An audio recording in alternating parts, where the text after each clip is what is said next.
the forgotten recipe from the 1950s, which was a hit back then. Let's start by adding 1 cup of breadcrumbs to a deep bowl.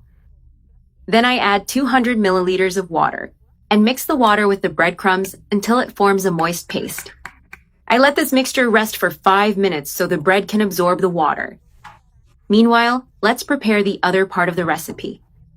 Here I have 500 grams of fresh ground beef, and I add 3 cloves of crushed garlic, 1 grated onion for more flavor, 1/2 teaspoon of black pepper, and 1/2 teaspoon of salt to season the meat. Now I mix everything well with my hands to incorporate the seasonings. It's important that the meat is well seasoned. Now I take the already hydrated breadcrumbs and mix them into the seasoned meat. I also add 1 egg to help with the consistency and mix again, blending all the ingredients together into a uniform mixture. Mix well until you get a firm and moldable texture. Now using my hands, I'm going to shape the croquettes. I take a portion of the mixture and shape it in the palm of my hand until it has the desired shape. Then I roll the croquette in breadcrumbs to coat it, making sure all sides are evenly covered. I place the coated croquettes on a plate and repeat the process with the remaining mixture. Now that they're all ready, let's fry them.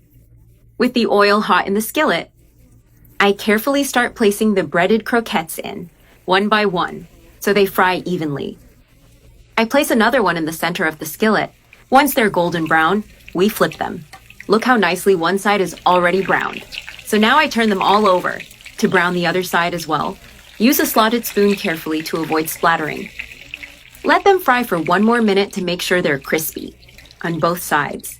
Once both sides are golden, I remove them all from the skillet.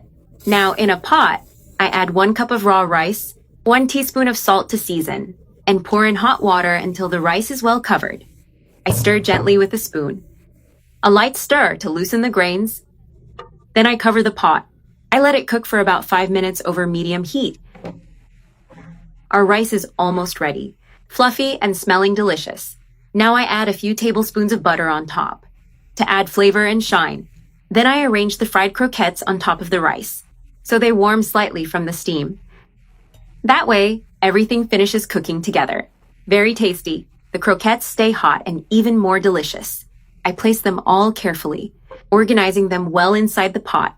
Cover the pot again, and let it sit for 5 more minutes on low heat to finish. Now everything is ready and nice and hot. Our rice is fluffy and the croquettes flavorful. I carefully remove this delicious dish from the pot. I transfer it to a plate, arranging everything neatly. I serve a generous portion of this delicious rice, forming a complete, practical, and tasty meal. Now I'm going to cut a croquette in half to show what it looks like inside.